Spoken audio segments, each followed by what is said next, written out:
Now we have come to the valedictory session of the two-day international webinar on mapping China's rise, regional assessments, conducted by Department of Political Science, University of Kerala. And now I welcome Dr. Arun Kumar, Assistant Professor, Department of Political Science, University of Kerala, to address the welcome. Thank you. Thank you, Nipama. Welcome all delegates and very good morning to all. We are in the final lap of the two-day international webinar on mapping China's rise region assessment. For the last 7 sessions, we have been going through different angles of assessment of regional balance of power and China's rise and its ripples everywhere in different regions from Latin America to South Asia. And now we are moving into the 8th session, which is the last one. So we call this as a valedictory session. Many questions we have asked in this two-day international webinar in the last 7 sessions, especially on China's emerging or China's aspirations and assertions by its regional alignments. How does it engage with regional powers, etc. Some of the questions are very vital questions. For example, will the Chinese regional engagements with its focus to be the world global power in the next 2 decades of this century will help to build a global community of shared future? This was one of the questions asked yesterday after Srikanth Kundapalli made a detailed survey of China's rise.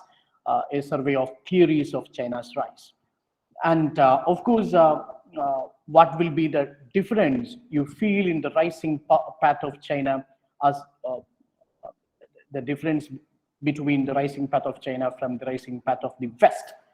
And what would be the end result of US-China trade war? And what will be the significance of the BRI, Belt Road Initiative? What are the regional repercussions and ripples these Belt Road initiatives make in that sense? And in that Belt Road initiative, how China-Pakistan economic corridor pose a threat to the regional balances in the region. All these questions were raised, and some of the theoretical readings were there. And now we are in the final lap and the valedictory session, and we have a distinguished guest with us.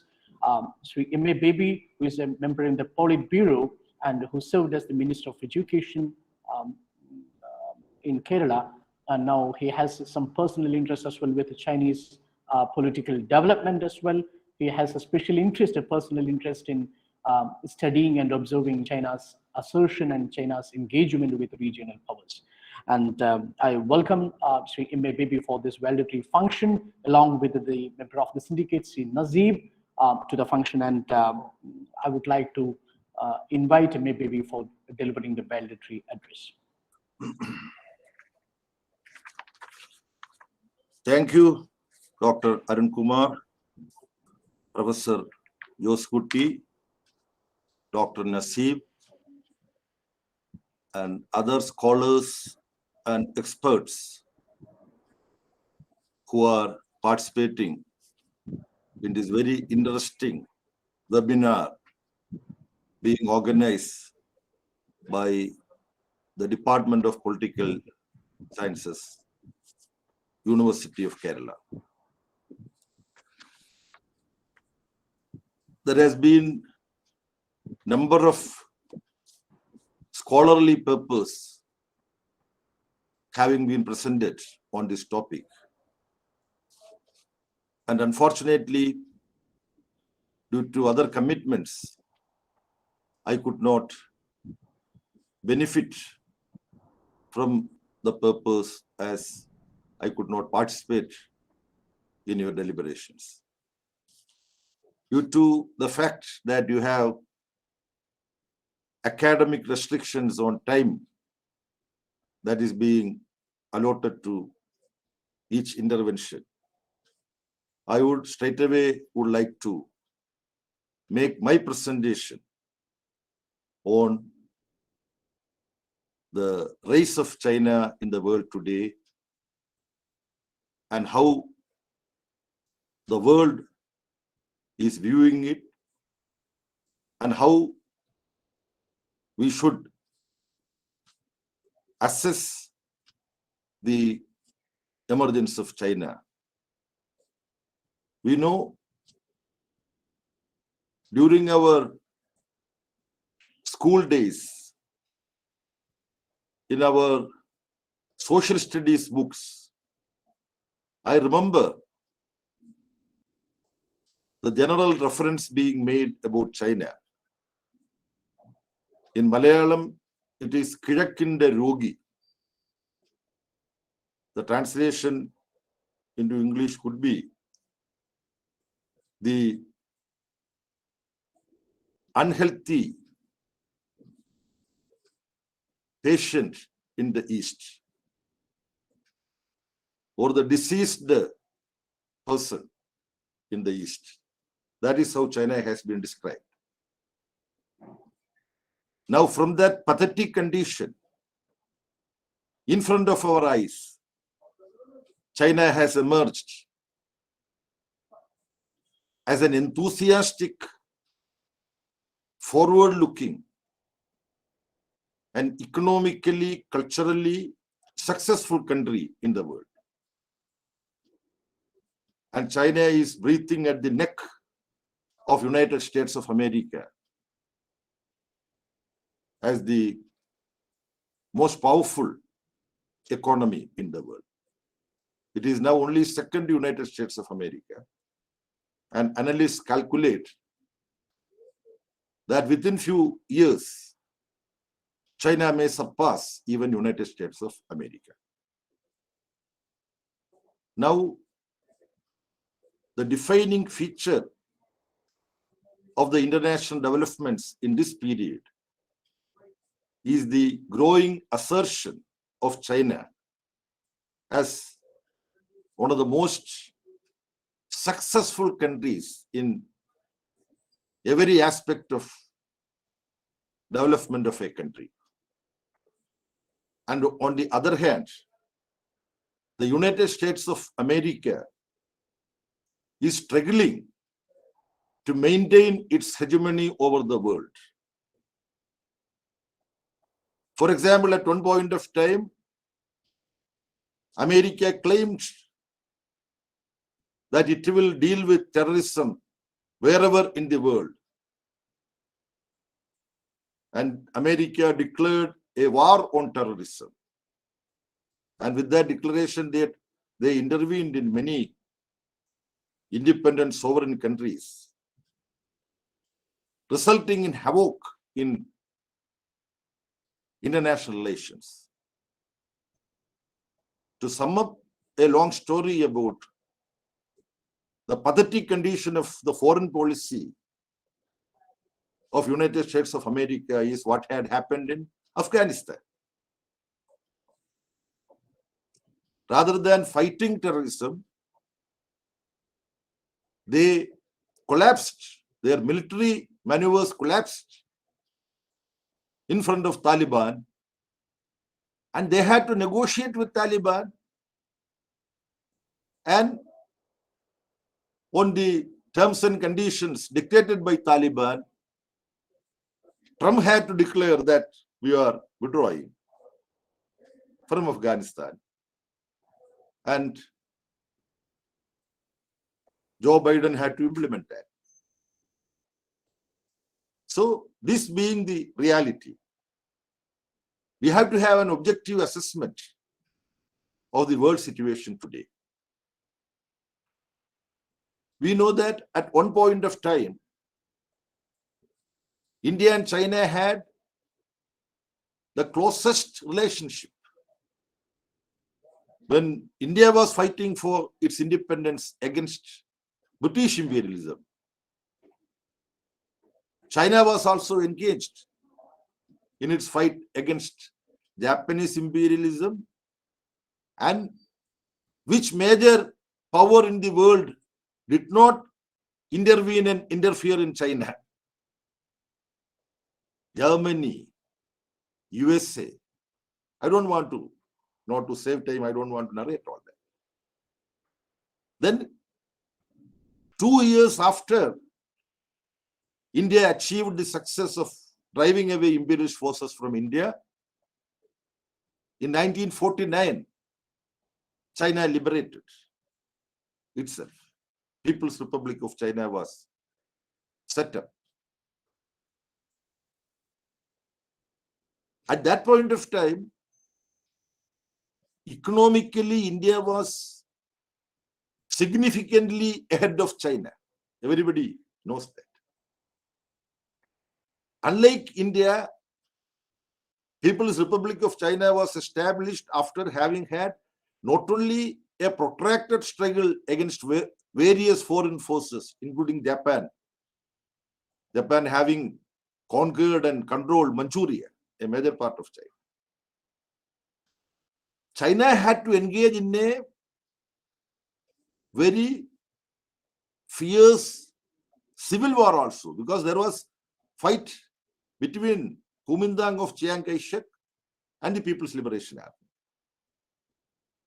So China achieved liberation in 1949 in a very difficult internal struggle as well as external struggle. Now we can compare the emergence of China after liberation. Here, some friends would say that the growth of China is basically because of the Deng Xiaoping era in the 80s and later, the open door policy. Of course, that open door policy transformed China in a very, very colossal manner. But as a study of Professor Amartya Sen proved in the early, in the year, I think, 2004, in Economic and Political Weekly, in an article, Amartya Sen stated that even before the open door economic policy of Deng Xiaoping era, China registered significant progress in different fronts when the initiatives under Mao Zedong and that generation, immediately after China's declaring it as a People's Republic of China, they did make significant growth, even surpassing what was happening in India. And Amartya Sen referred to only the statistics of life expectancy. Without going into the nitty-gritty of the statistics, Amartya Sen stated that in 1947 for India and 1949 for China, the life expectancy was the same. But within quarter of a century, China achieved over 10-year advantage in life expectancy in comparison to India. So even before the Deng Xiaoping initiated economic opening, China was systematically growing. Now we know the latest development. China alone brought out more than 770 million residents, that is in our language, 77 crore residents out of poverty in accordance with the World Bank's poverty threshold, representing 70% of the global progress. In the first 3 quarters of 2021, China witnessed a 9.8% GDP expansion, well above its annual growth target of over 6%. China has accounted for more than 30% of the world economic growth on average every year since 2006, compared with the global average of 2.7% on average each year since 1979. Similarly, there are many statistics that can be cited to show the very meaningful economic growth that China has been achieving. Another very important point is the involvement of people in various activities, growth-oriented activities in China. The great program of saving people from acute poverty. To start such a program, first of all, the leaders of the People's Republic of China will have to recognize that we have acute poverty in our country. Many leaders refuse to recognize that. They recognize that even after liberation, even after having passed many decades after liberation, we still have a substantial section of people living under acute poverty. Then they launched this program, and 77 crore to 85 crore, depending on the calculation, people have been saved from acute poverty. And 30 lakh people, mostly members of the Communist Party of China, they have participated in this government program, helping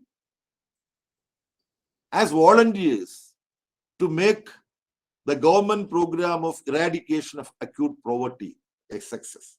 So this is how China is achieving this remarkable gains. Now, the focus of the discussion, whether China is posing a threat when they emerge as a very important economic power as well as a military power. Recently, I have had an opportunity to discuss with an independent expert. The topic was, what would be the role of China in creating tension in borders?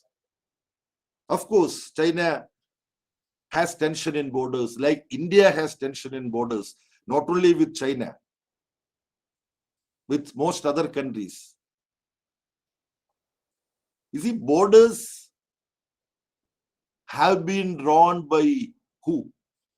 This is a primary question we have to ask. The India-China border, for example, it has been drawn in the times of colonial domination of the world. Colonial powers always wanted to pit one country against another country. Imperialism's well-known policy, the bedrock of imperialist policy is pitting one country against another country. I cannot resist the temptation here of very briefly narrating a very interesting, sarcastic observation by an American author. His name would be known to many of you. Art Buchwald, who won Pulitzer Prize. He is no more. The first piece I used to read in Hindu, because Art Buchwald has syndicated columns in hundreds of magazines and dailies in the world. So Hindu used to publish a weekly commentary of Art Buchwald. What is that?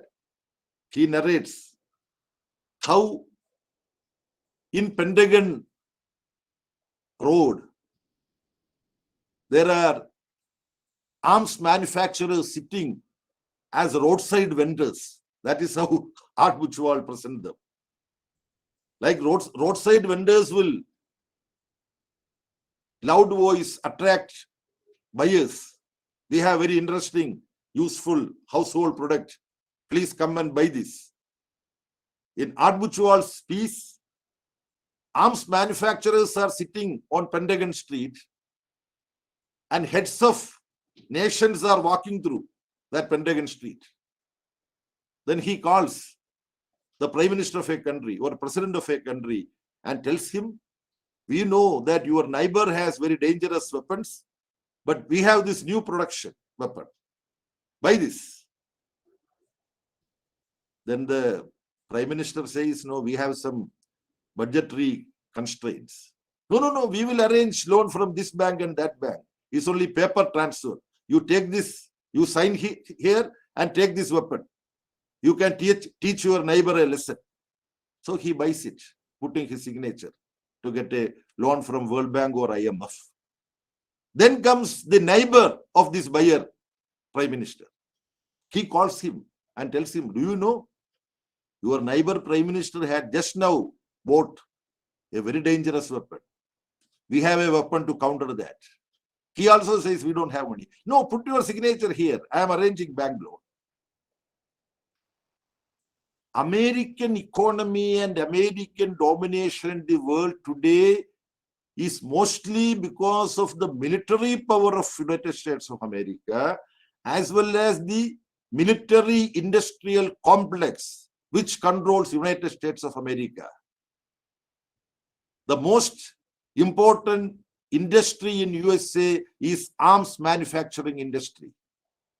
And if arms manufacturing industry need to be successful, there should be tension in all the borders of the world permanently.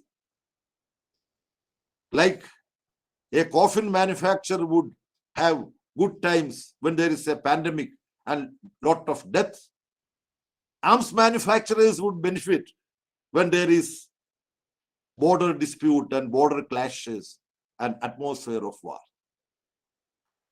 How will you put the China's position in this context?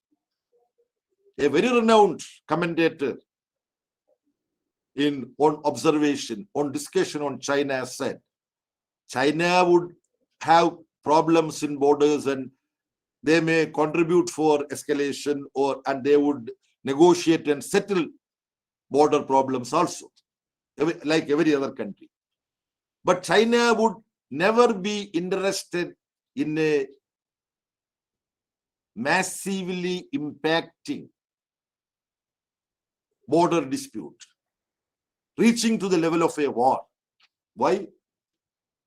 It is well known that China is described as the factory of the world. China being one of the most important manufacturing country of consumer goods, durables, capital goods, and various other products. It is the interest of China and the production factories of China that their products can move by ship, by road, by air. If this movement of products need to take place in the world, there should not be any disturbance. There should not be any war. So preventing a world-scale war in the world today, Chinese interests play a very important role. This is an assessment being made by a friend of mine, a renowned author. So now some presentations have been, I could hear part of the presentation made by Dr. Nafia Kepi, how various naval streams, defense arrangements, defense capability of China, how USA and other countries are trying to contain it. You see, United States of America has not only initiated shifting 60% of their naval forces from Atlantic to Pacific. USA is initiating one military alliance after another. They have this Quad in which they have put India also. In Quad, USA, Australia, Japan, and India, these four countries. Then now this strangely pronounced AUKUS is being set up. Australia, UK, and US. and with nuclear weapon submarines are moving, targeting People's Republic of China. You see, this move to contain China under the initiative of United States of America, India participating in that process, I don't think that is good for the interest of India. I am not against India having a relationship with the United States of America. If you look at from this angle, China has relationship with the United States of America. That relationship is on the basis of an equal footing. USA cannot dictate to China, and China will not and cannot dictate on United States of America. Equal footing. They negotiate, they cooperate, they quarrel. USA may declare some trade war on China. China will retaliate. India, United States of America is a country which you cannot ignore. You have to engage with United States of America. We are very clear about that. My submission is that India also should engage with China. China should not view India as an enemy or adversary. India should not view China as an enemy or adversary. What was the warmth that India and China had at the time of the Chinese liberation movement and India's freedom struggle? The Amar Kahani of Courtney's, Dr. Courtney's and team went to China to help soldiers of Liberation Army, Chinese Liberation Army. Of course, I don't forget the unfortunate episode of early 60s when Nehru was India's Prime Minister and Mao was still the top leader of China and Zhou Enlai was the Prime Minister. They shouted India, China, bhai, bhai. Then all that collapsed. The border problem with India and China needs to be negotiated and settled. We have to recognize that there is a problem. We have our own, India has its own view about the problem. China has their view. Across a discussion table, these issues needs to be discussed.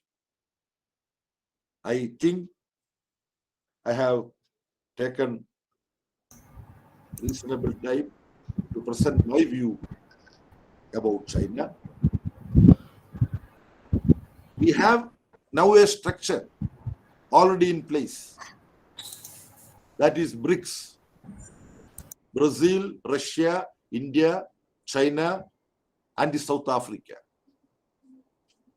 First, when this was formed, South Africa was not there. Then it was called BRIC. Then it became plural. South Africa also joined. There is the concept of economic and financial cooperation. A bank was set up. There were discussions among these countries. Why this is not being taken forward? If this is being taken forward, we would have been getting an opportunity on a regular basis to discuss all outstanding issues among these very important countries belonging to all continents. Brazil from Latin America, then South Africa, then Russia, then China, India. This alliance or this forum, it's not an alliance, this forum could make significant contribution. Similarly, the non-aligned movement, it could also make important contribution where these leaders could meet. What is the approach of India? Indian Prime Minister is not attending in NAM summits, right from when it was held in Venezuela. They were trying to take the convenient time of Indian Prime Minister even to fix that NAM summit. Indian Prime Minister gave a date. When they were proceeding on that date, Indian Prime Minister backed out. So, China is a very, very important country in the world today. We also have, India has some very important problems with China. That way, China and Vietnam, two countries trying to develop socialism, they had problems and they had military clashes also, China and Japan. Unfortunately, these things happen in the world. But statesmen, forward-looking people, we should try to find how we can resolve outstanding problems among countries. If India and China can work out a healthy relationship, this India-China healthy relationship can emerge as a very important political force in matters of international relations. This is the reality. Not only because of the huge nature of the population of China and India, the political, economic, and cultural weight that India and China can command in world affairs. If these two countries together take a position on international matters, that will count. I appreciate the initiative of the Political Science Department of Kerala University in having organized this webinar on a very important topic. I hope most of the formulations and important points presented in this seminar would be published by the Political Science Department, so that people like us who did not benefit the presentation of the earlier analysts, we would also be able to go through the conclusions that experts who deeply study such matters, we would be able to benefit from that. I'm extremely thankful to you all for having given me an opportunity to participate in this seminar.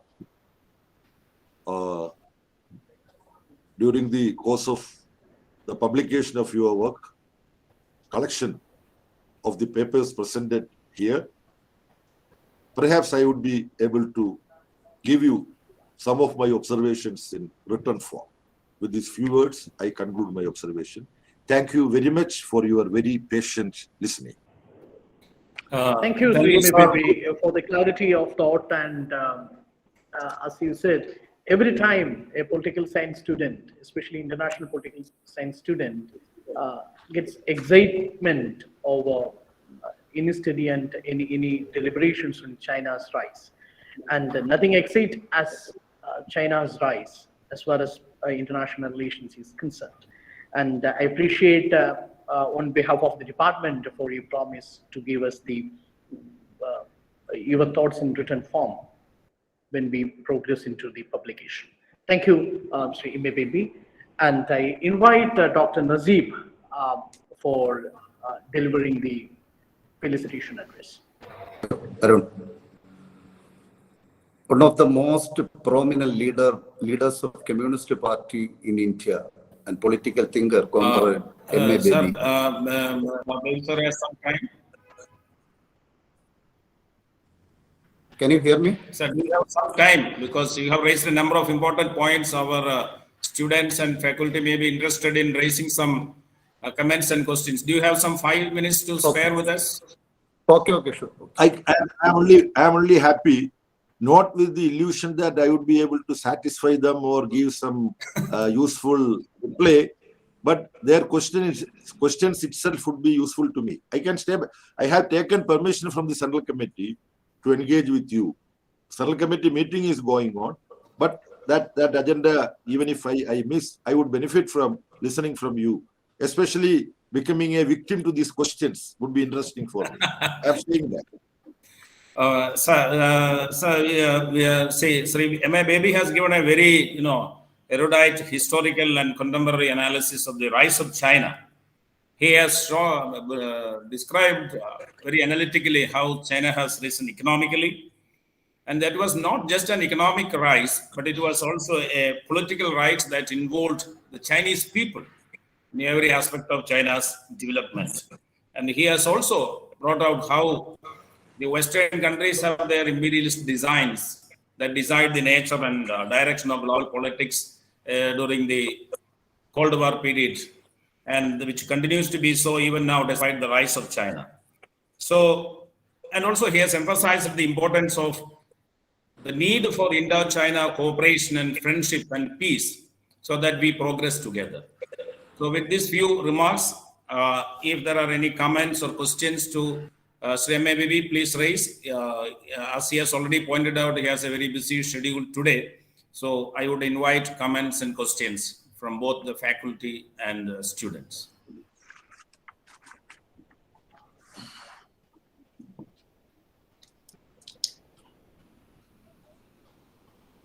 Josukutty, sir.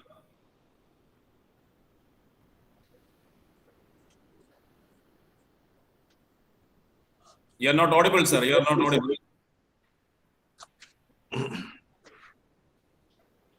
See, there is a border problem with China and India.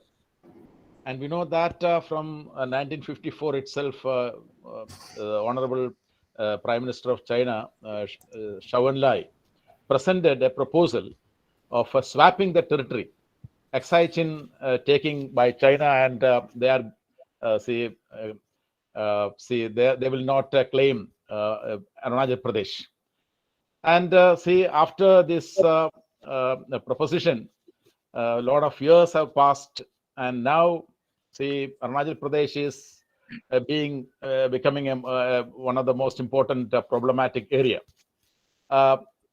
As an important leader of a political party, which was involved in a lot of work, crisis as far as China-India relations are concerned, can you suggest any kind of solution with regard to this border issue?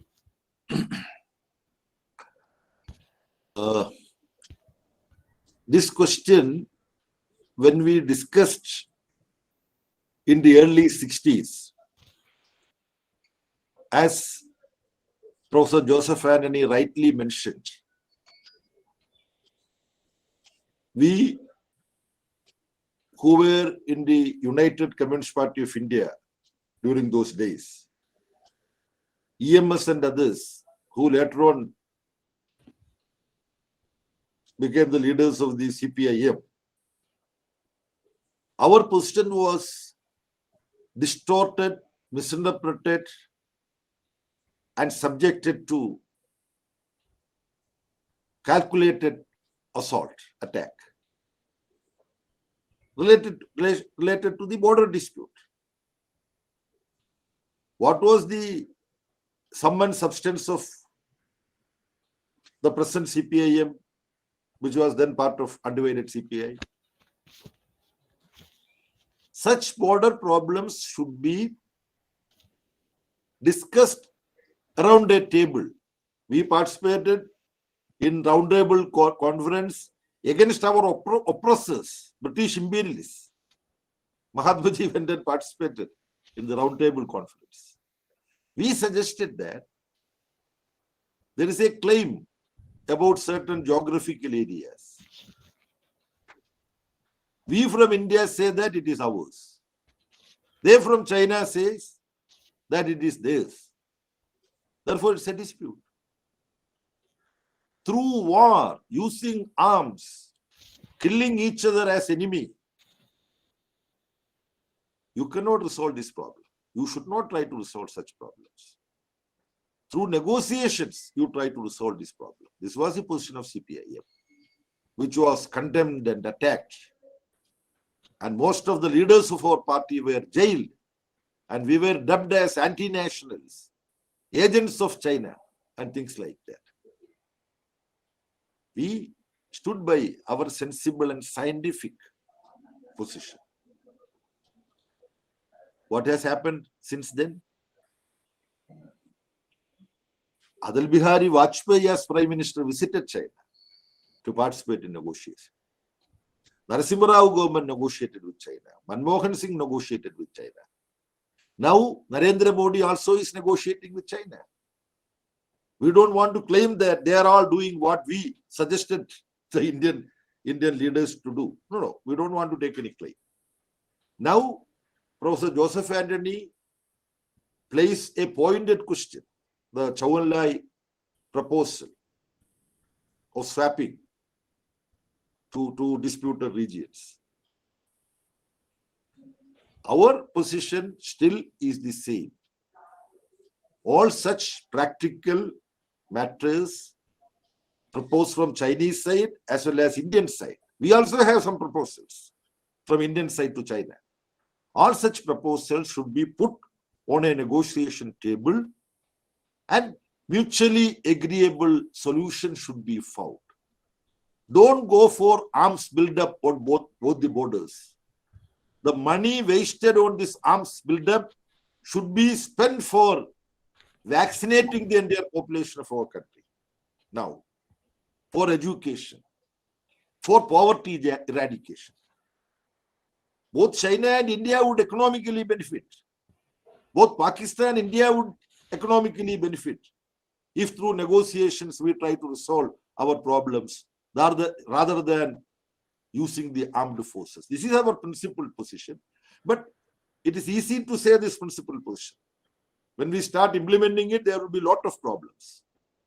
But we have not undertaken any position that we will not take up any difficult solutions. We have to face difficulty if you want to find a solution. Thank you. Thank you, sir. Any other question, please? Comments?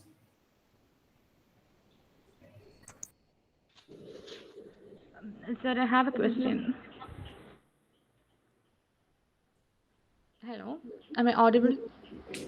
Yeah, you are audible. You can Okay. ask the question. Okay, thank you, sir, for your excellent presentation. I just want to know what is your personal experience of visiting China? Is it a model worth emulating or appropriating? Also, what is the Communist Party of China's stand towards the Indian Communist Party? Thank you. Sorry, the latter part of your question I could not hear. What is the attitude of the Chinese Communist Party towards the Indian Communist Party? Like, is it very favorable, you know? Yeah, thank you. Okay, thank you. Yes, thank you, Ms. Rajida. The question has been asked by R.S. Rajida. Okay? Rajida is a research scholar in our department. Okay. No, first another name came. That's why. Ashika just withdrew on seeing Rajida's question. Ashika would come later. Or you would like to take that question as well? No. The question which has been asked, I take. Then my suggestion is that Ashida should not withdraw. She should also. No, she will come back. You see, I have had a couple of occasions to visit China. And I'm sorry I could not visit China as many times as I wish because it's a vast country and there are many areas. If you personally go and see, that would be very interesting.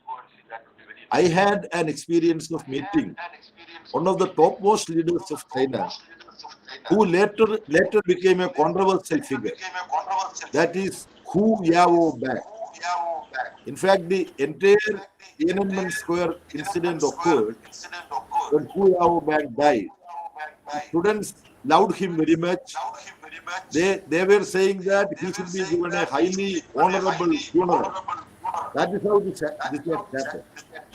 And I could personally understand why they loved Hu Yaobang, the then General Secretary of the Chinese Communist Party, so much. Because when we had an occasion, we were, in fact, our youth, the present Congress leader of Kerala, Mr. Ramesh Chennithala, he was then Youth Congress president. So he was there in this meeting, you see, and I was there as the DYFS of a delegation head. So Hu Yaobang, while meeting us, we thought that he will give a speech. He did not give a speech. He said, he spoke few words. He said, you have been in China for last 7-10 days. You have seen China. You are all coming from countries with rich experience. On that basis, you compare China, not to say that you have done wonderful things, but to say where China is not up to the mark, where we are wrong, you please tell us. This is what he was asking us. So we thought that he wants to be very smart, saying like this in a polite language. Therefore, we all kept quiet. Then he found that we are not reacting. We are not saying anything. He said, he was speaking in Chinese, of course. This was being translated. Then he said, come on. Why are you not saying anything? I am sure there are many inadequacies in China. But only when you point it out, you would understand that better. I want you to say something. So, the approach of humility and willingness to learn from others and willingness to learn from the criticism of others. This is very important. I have seen marvelous things they have constructed. After the Beijing Olympics, I had an opportunity, not during Beijing Olympics. After Beijing Olympics, I had an opportunity to visit China. Then when they were to take me to Mao Mausoleum and all that, I said, it is inspiration, I can again go there. But along with that, I said, I want to know something new that has happened. What was that new? Like our India Gate, it is very interesting now. Because a Central Vista project is being constructed there in India's India Gate, in front of Rashtrapati Bhavan and all that. We are not yet clear how this is being done. Before Beijing Olympics, in preparation to Beijing Olympics, China did something in a similarly placed huge open space in China, which is Tiananmen Square, where in one corner there is Mao Mausoleum and all that. That had largely discussed in Chinese media also. Chinese people, some of them, when the idea was first published, that in Tiananmen Square they are going to construct something, it's in fact a center for performing arts. People said that this is a heritage area, we should not disturb that. Mao Mausoleum, fine, but no other construction. But you know what Chinese government did? They constructed there in Tiananmen Square. Where? In underground. There is a huge cultural complex constructed in the underground of Tiananmen Square without interfering with the heritage, environment. Entire thing is constructed underneath. Are we doing something similar in the Central Vista? I don't know. Only when it is being completed, we would know. So the way things are being done in China, it is amazing. And I can speak on and on, but I don't want to bore you by saying like that. You asked about relationship between Indian parties, Communist Party of India and Communist Party of China. First of all, let me disabuse your mind that Chinese Communist Party has relationship with most of the Indian parties, not only with Communist parties. They have relationship with Bharatiya Janata Party. Their delegations are being invited. They have relationship with Congress. They have relationship with CPI, CPIM, and few other parties also. They have some dubious, quote unquote, India-China Friendship Society. Some people who do, sorry to say, that who don't have any big organization with them. Some individuals, they maintain relationship with such people also. Now, relationship with CPM, perhaps you won't believe, like Huayao band, they also ask us when we have joint meetings, what are the important things in West Bengal your party did during the 34-year period? Why CPIM lost West Bengal? What is your assessment? They keep on probing about 57 EMS ministry and what had happened. Their nature to learn things, it is amazing. We most of the places go as though we know everything and we can take class on anything without any preparation. Chinese are not like that. This is a very important speciality of China. They try to learn from everywhere. That way, they are very different from us.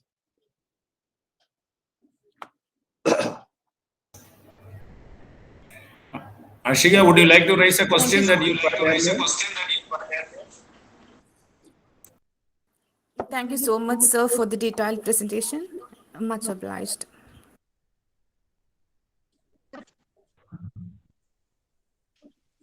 Ashika, you are not audible.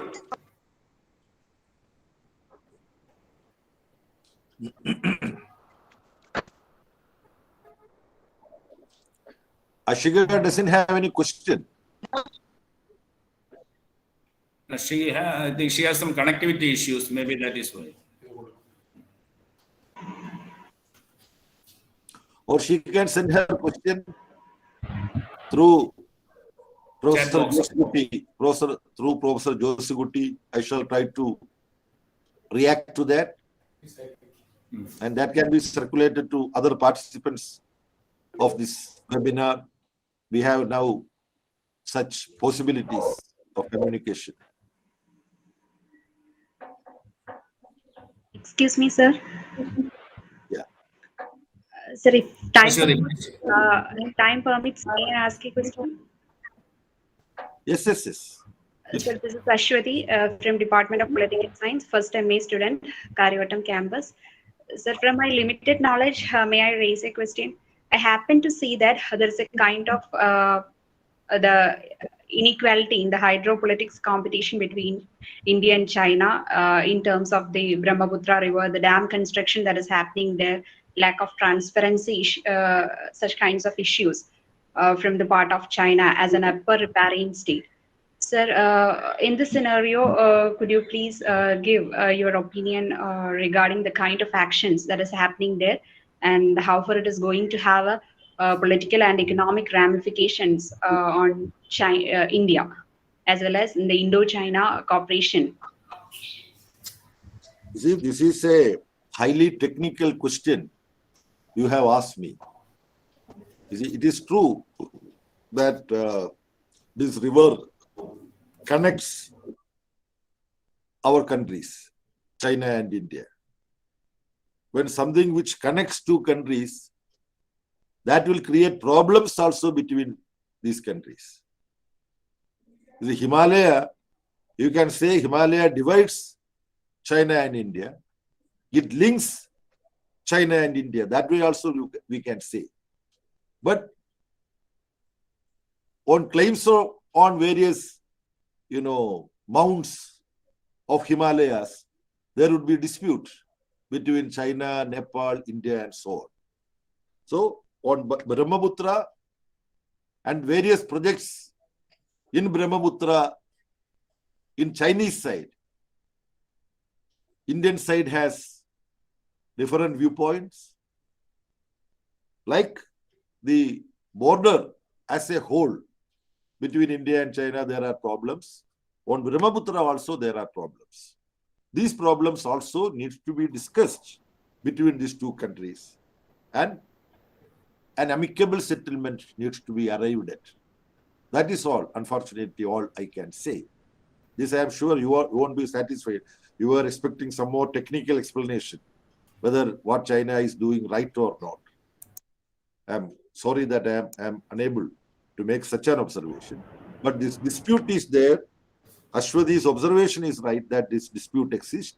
That needs to be settled through negotiation. Thank you. Sir, Sir, Nirupama, please. Sir, Ashika has mentioned her question in the chat box.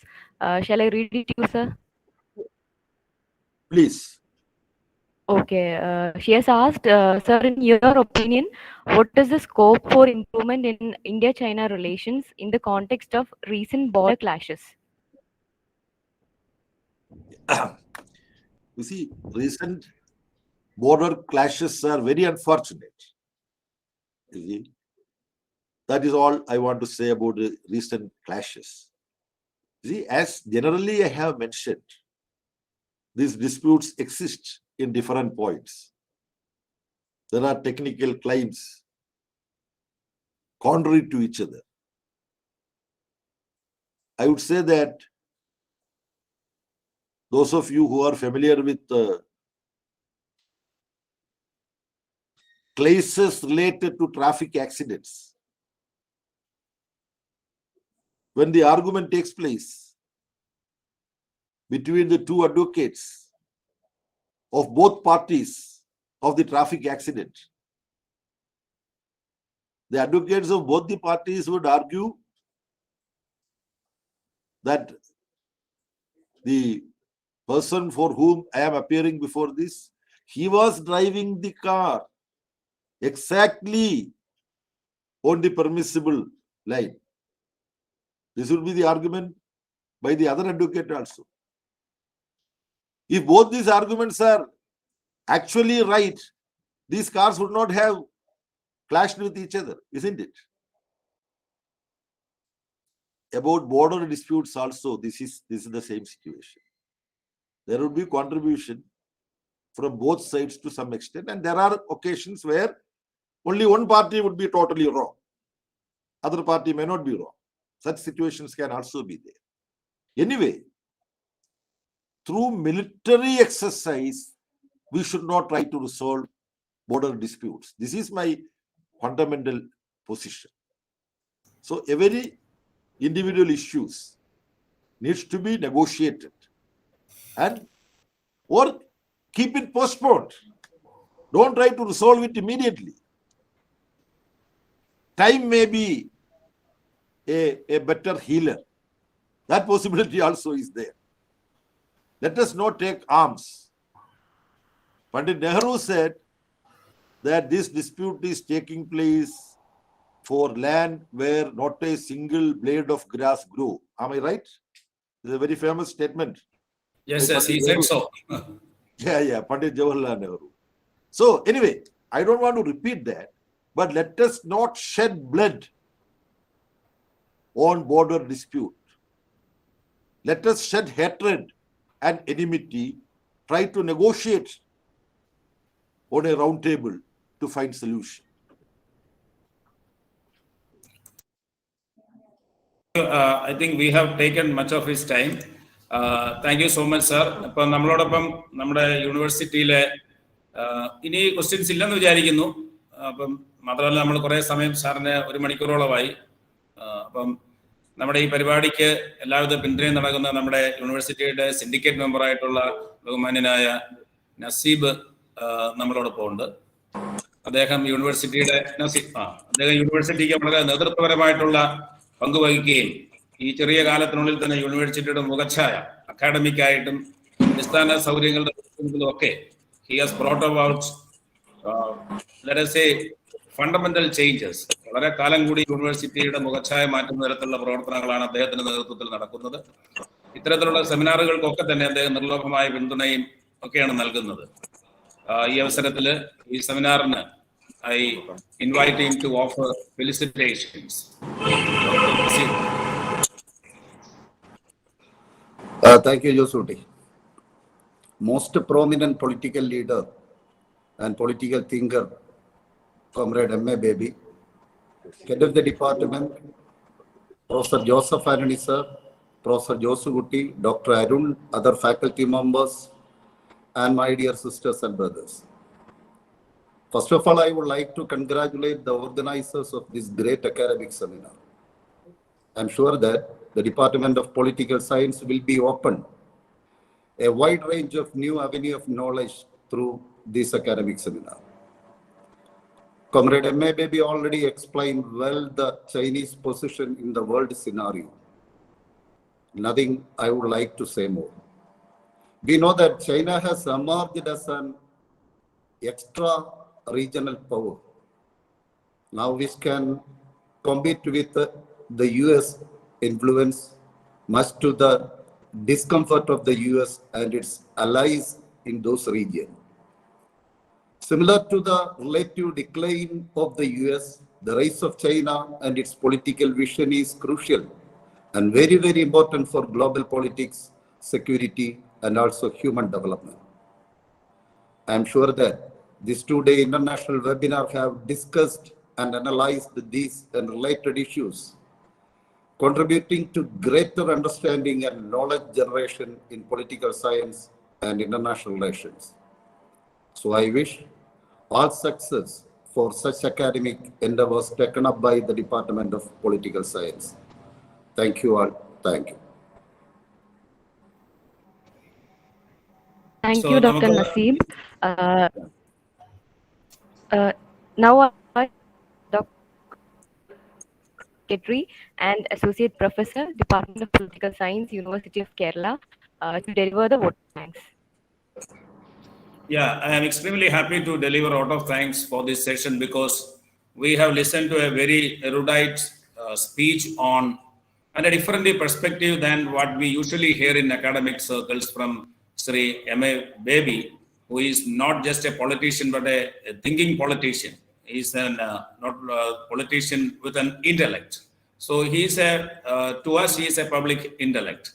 So your speech has been extremely motivating, has opened us new avenues, new understanding about how we need to perceive China, how we need to understand international relations. Usually we hear such speeches only from academicians. So practicing politicians with a thinking mind like you are very significant in academic understanding and improving relations with our countries. What has struck us most in his speech is that he has proposed that we need to progress and work together along with China so that we all develop, we all progress. I think that is what the world needs, and that is what the rise of China means to us, or we will have to work together to ensure everybody's progress and development. So thank you so much, Sri M.A. Baby, for your valuable time and the great speech that you have made. And we also offer that we would be publishing an edited volume of this seminar, and we offer to give you a copy when it is ready. And also we would like to have your comments to be added in the book in the form of an article or comments. So we would be happy to include that as well. So thank you so much for sharing your time and sharing your knowledge and understanding of the topic. Thank you so much, sir. On behalf of everybody, Department of Political Science and all of us gathered here, thank you so much once again. Also, I take this opportunity to express our thanks to Dr. Naseeb, who, as I said, has been leading the university towards a new vision, new developments, new understanding, and so on. So thank you, Naseeb, for sparing your time to be with us. Thank you, Naseeb.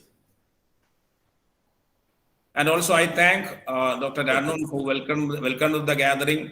And I also I have to thank because we are at the valedictory section of the seminar. We have this morning presentations from Malaysia, from Australia, from Taiwan, from Indian Council of World Affairs, and also our own scholars have participated this morning. I thank all of them. And also since yesterday we have around 30 presentations from across the world. From China, there were so many presentations. From Taiwan, there were presentations. From Malaysia.